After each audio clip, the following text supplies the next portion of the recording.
دۆخی میانمار دوای کودەتا سەربازیەکە لەلایەن سوپای وڵاتەوە بیر و بۆچوونی هاوڵاتیانی لەسەر موسڵمانە ڕۆهینگیەکان گۆڕیوە. شارەزایانیش پێیان وایە لە دوای چەندین ساڵ شەوساندنەوەی موسڵمانە ڕۆهینگیەکان دەرفەتێک بۆ ئاشتی و ئاسایشیان هاتووەتە پێش. ماونگزارنی ئەکادیمیستی شارەزا لە دۆسی میانماردا کە لە بەریتانیا دەژی سەرڕای ئاماژەدان بۆی کە کودەتەی سەربازی لە میانمار بووەتە هۆی گۆڕینی هۆشیاری نیشتیمانی لەبارەی موسڵمانانی ڕۆهینگیاوە. ڕاشیگەیاند موسڵمانە ڕۆهینگیەکان کە ماوەی چەندین ساڵە بەرەوڕووی ستەم دەبنەوە ئەمڕۆ لە یانگۆن هەست بە ئارامی دەکەن.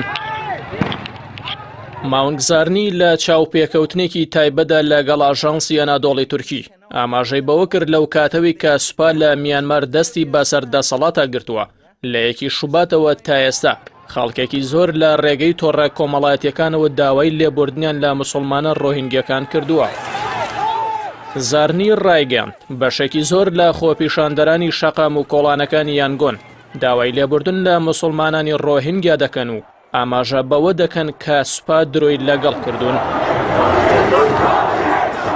ئەو شارەزایی وڵاتی میانمار جەختی لەوە کردەوە هۆشیاربوونەوەی هاوڵاتیان لە درۆکانی سوپا ڕێگەی بۆ گەڕانەوەی موسڵمانە ڕۆهینگیەکان بۆ وڵاتەکەیان کردووەتەوە.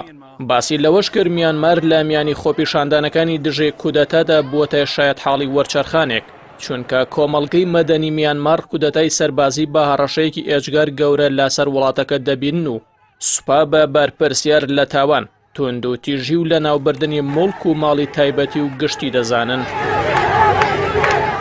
زارنی جەختی لەوە کردەوە خۆپیشاندانەکانی دژی کودەتە ئێجگار ئاشتیانن و سەرجەمی وەرانکاریەکان لەلایەن سوپاوە ئەنجام دراون. تیشکی خستە سەر ئەوەش کە چیتر گەل هێزە چەکدارەکان وەک تیرۆرست گەلێک کە چەکەکانیان بۆ لە ناوبردنی گوتاری دیموکراتی بەکاردەهێنن دەبینێت. لە ساڵی 2007 موسڵمانانی ڕۆهینگیا بە یارمەتی سوپا و هێزە ئەمنیەکانی ئەو وڵاتە کەوتنە بەرشاڵاوێکی دڕندانەی بوزیە توندڕەوەکان و تێیدا زیاتر لە 1000 موسڵمان بە درڕندەترین شێوە کوژران و زیاتر لە 700,000 موسڵمانیش ناچار بە کۆچکردن و جێهێشتنی وڵاتەکەیان کران و ئاوارە بوون.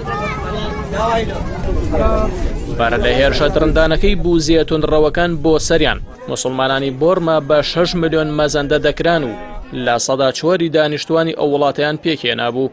هەروەها نزیکەی 2500 مزگەوت و 5900 قوتابخانە و زانکۆی ئیسلامیان هەبوو کە زۆرینەی ڕەهایان سووتێندران و خاپڵ کران. ئازیار ئۆیبار